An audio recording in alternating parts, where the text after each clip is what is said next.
Hey everybody, welcome back. Thought I'd do another video for you.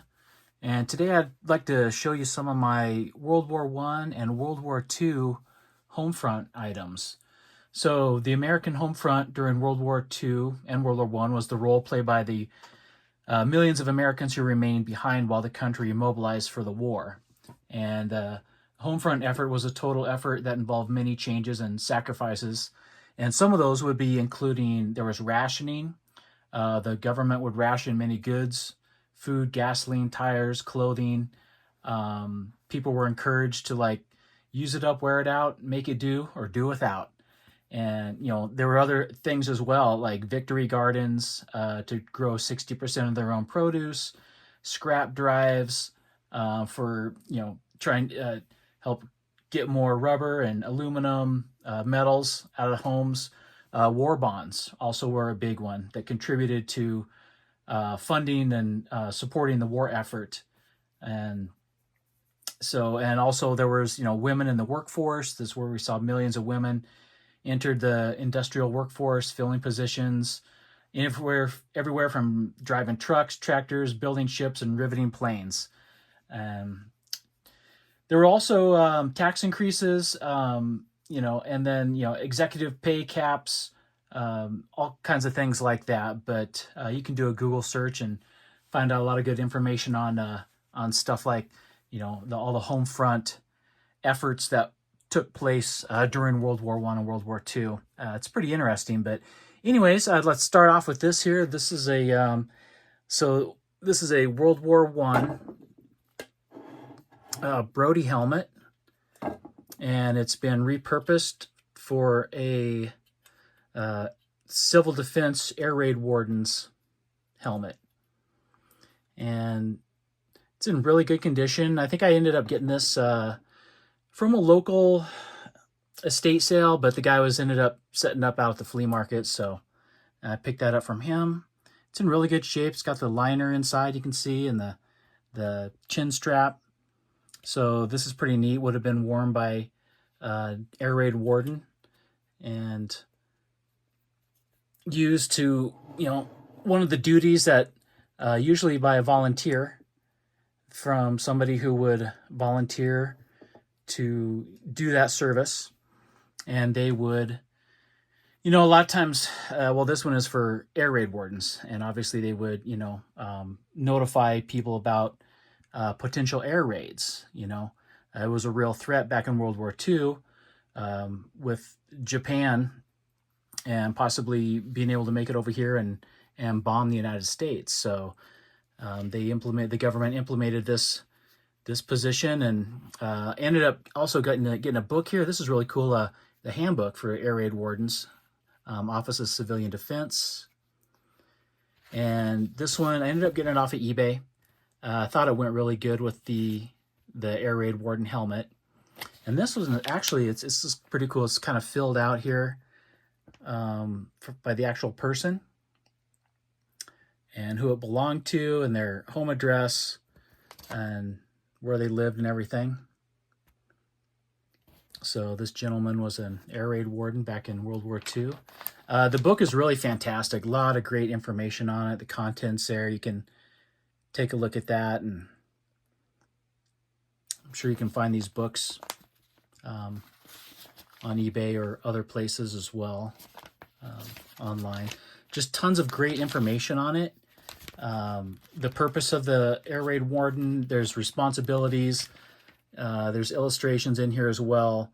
What happens if, you get bombed, possibly using one of these magnesium bombs, how they work.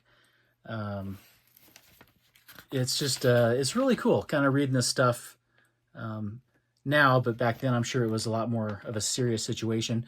They talk about blackouts, citywide, townwide blackouts, how to perform those correctly and listen to the instructions to help, minimize the chances of your town or city getting bombed by aircraft that could see the city lights. So they would implement those blackouts. But yeah, a lot of great information in here. Really cool book.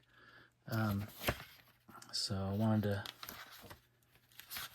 show you that. Glad I picked that up. Very neat piece. And it just talks about, just the Office of the Civilian Defense for the Air Raid Warden. What else here? Let's see. We got, so these are a few buttons, pin back buttons. And, they would, just some that I picked up, and they're just kind of, they are just a simple little pin back that you could wear on your shirt, coat, whatever, to help support, show your support for the war effort.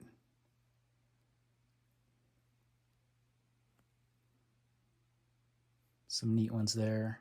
So the top 2 rows are World War I. The bottom row here is obviously World War II.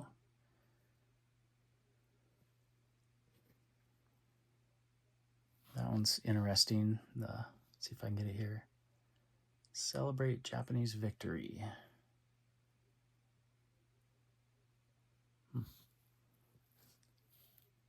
So, and then I think I ended up getting all these buttons through a private collection, private sale, from a gentleman selling off his collection, and these were included with some of that collection. So got those. This right here, we got, I got this off of eBay. Wasn't very much, and it's neat. It's an advertisement piece. So yeah, these would be sitting on desks, or some location in a business, and offered to civilians to just help support the military and what they were doing, and they would provide information on their divisions and the corps and the branches and insignias on there. Really neat piece. Got a lot of great information on there. Another one down here. So the ranks and branching insignia and ranks.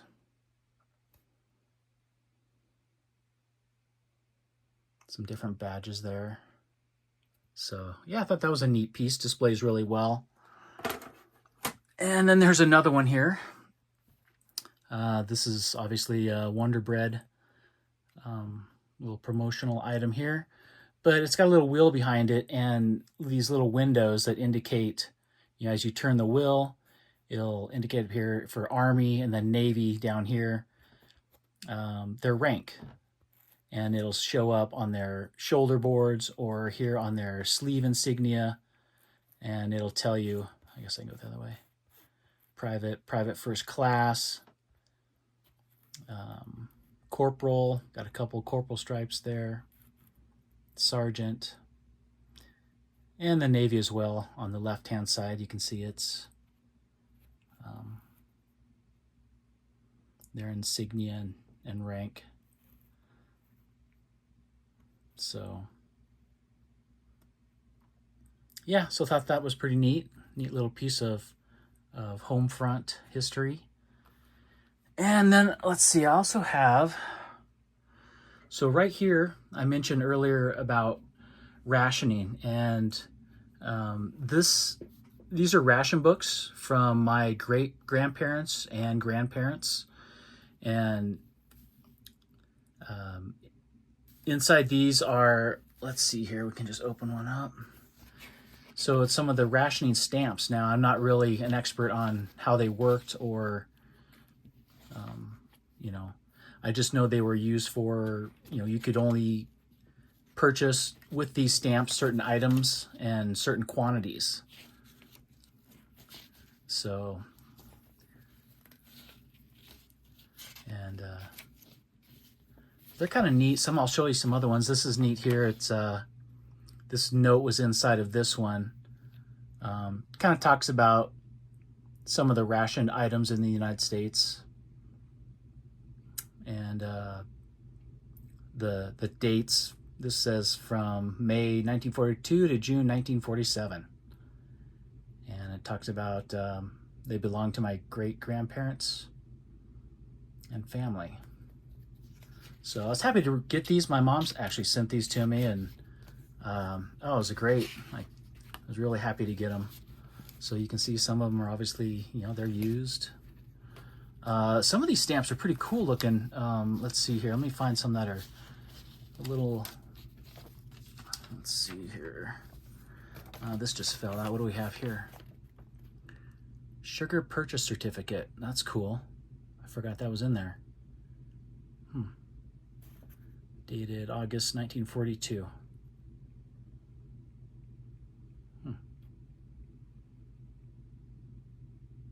That's pretty neat. And let me see here. Let me find some of the other ones. The stamps were pretty interesting. Wasn't that one? Oh, here we go. So this is kind of cool. I thought it had tanks in here, and a lot of you may have seen these and are familiar with them, but I thought it was a neat addition here to my Homefront items. And a personal piece as well, as they belong to my family members. So I'm really thankful to have these.